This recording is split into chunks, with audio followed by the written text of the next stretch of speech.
Let's mic news at 9। Let's mic समाचारों के साथ मैं महेश सिंह। बिहार विधानसभा चुनाव अब पड़ोसी मुल्क पाकिस्तान तक पहुंच गया है। पाकिस्तान के प्रमुख अखबार डॉन ने अपने पहले पन्ने पर बिहार चुनाव को जगह दी है। अखबार लिखता है कि ये चुनाव प्रधानमंत्री नरेंद्र मोदी की सरकार के लिए एक लिटमस टेस्ट साबित हो सकता है। मोदी सरकार इस वक्त अपने सहयोगी दलों नीतीश कुमार की जेडीयू और चंद्रबाबू की टीडीपी के सहारे चल रही है। डॉन ने लिखा है कि अगर बिहार में नतीजे थोड़े भी बदले तो नीतीश कुमार दिल्ली की सियासत का रुख बदल सकते हैं। अखबार ने यह भी लिखा है कि राहुल गांधी के लिए भी यह चुनाव अहम है, क्योंकि 2024 में उनकी वापसी के बाद वे अब नेता प्रतिपक्ष हैं। नेपाल के बाद अब पाकिस्तान में भी जेएनजी ने सत्ता के खिलाफ बगावत का बिगुल फूंक दिया है। पाकिस्तान अधिकृत कश्मीर यानी पीओके में छात्रों ने शिक्षा सुधारों के नाम पर सरकार के खिलाफ मोर्चा खोल दिया है। दरअसल नई ई मार्केटिंग प्रणाली और फीस वृद्धि के विरोध में छात्र सड़कों पर उतर आए और छात्रों का आरोप है कि डिजिटल मूल्यांकन में भारी गड़बड़ियां हुई हैं। किसी को बिना परीक्षा दिए पास कर दिया गया तो किसी को कम नंबर मिले। मीरपुर एजुकेशन बोर्ड ने जांच के आदेश तो दिए हैं, लेकिन प्रदर्शन थमने का नाम नहीं ले रहा है। युवाओं की मांग है कि रिवैल्यूएशन फीस माफ की जाए, जो गरीब छात्रों के लिए भारी बोझ है। यह विरोध अब पीओके से निकलकर लाहौर तक फैल चुका है और नेतृत्व कर रही है वहीं संयुक्त आवामी एक्शन कमेटी, जिसने 1 महीने पहले टैक्स और महंगाई के खिलाफ विद्रोह किया था। भारत और न्यूजीलैंड के बीच वार्ता तेजी से आगे बढ़ रही है। वाणिज्य व उद्योग मंत्री पीयूष गोयल ने गुरुवार को यह जानकारी दी। उन्होंने उम्मीद जताई कि मुक्त व्यापार समझौते को जल्द ही अंतिम रूप दे दिया जाएगा। गोयल न्यूजीलैंड के अपने समकक्ष टॉड मैकले के साथ दोनों देशों के बीच एफटीए वार्ता की प्रगति की समीक्षा करने के लिए 4 दिवसीय आधिकारिक यात्रा पर हैं। उन्होंने कहा कि दोनों पक्ष एक दूसरे की संवेदनशीलता का सम्मान कर रहे हैं। हमारी टीमों ने शानदार काम किया है। भारत अमेरिकी व्यापार वार्ता पर पीयूष गोयल ने कहा है कि बातचीत सही दिशा में है।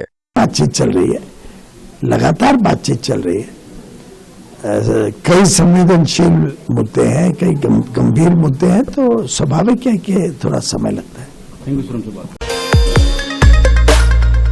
अमेरिकी राष्ट्रपति डोनाल्ड ट्रंप ने भारतीय मूल के जोहरान ममदानी का मजाक उड़ाया।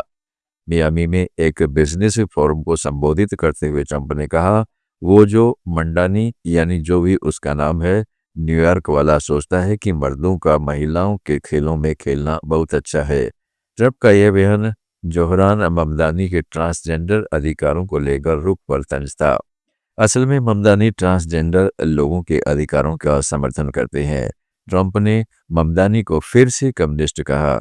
उन्होंने कहा है कि न्यूयॉर्क का रिजल्ट दिखाता है कि अब अमेरिकियों के सामने कम्युनिज्म और कॉमन सेंस के बीच चुनाव करना है। You know, I'm so torn because I would like to see the new mayor do well because I love New York. I really love New York. When I left New York for Washington, New York was doing really well, but there were some bad signs. The bad sign was a guy named de Blasio. So the signs of de Blasio, that was the beginning, and it was bad. This one we're going to, look, for 1,000 years communism has not worked. It just, communism or the concept of communism has not worked. I tend to doubt it's going to work this time. Did you see his victory speech? Oh, it's literally never worked. Yeah, I thought it was a very angry speech, certainly angry toward me, and I think he should be very nice to me. You know, I'm the one that sort of has to approve a lot of things coming to him, so he's off to a bad start. Tamil Nadu के Coimbatore gang rape मामले में नया खुलासा हुआ है। गिरफ्तार दोनों भाई पहले से पुलिस की हिस्ट्री शीट में दर्ज अपराधी हैं। एक पर 4 और दूसरे पर 5 मामले दर्ज हैं। इनमें हत्या और चोरी जैसे मामले हैं। 2 नंबर को हवाई अड्डे के पास वृंदावन नगर की खाली जमीन पर कॉलेज छात्रा के अपहरण और सामूहिक बलात्कार के बाद तीनों आरोपी 3 नंबर को भागने की कोशिश में पैरों में गोली लगने से घायल होकर गिरफ्तार हुए थे। ये अब 19 नवंबर तक रिमांड पर हैं। खबरों में फिलहाल इतना ही। जुड़े रहिएगा लेट्स माइक के साथ। आप सुन रहे थे let's mic more than radio. Follow कीजिए हमें हमारे सोशल मीडिया प्लेटफॉर्म्स पर।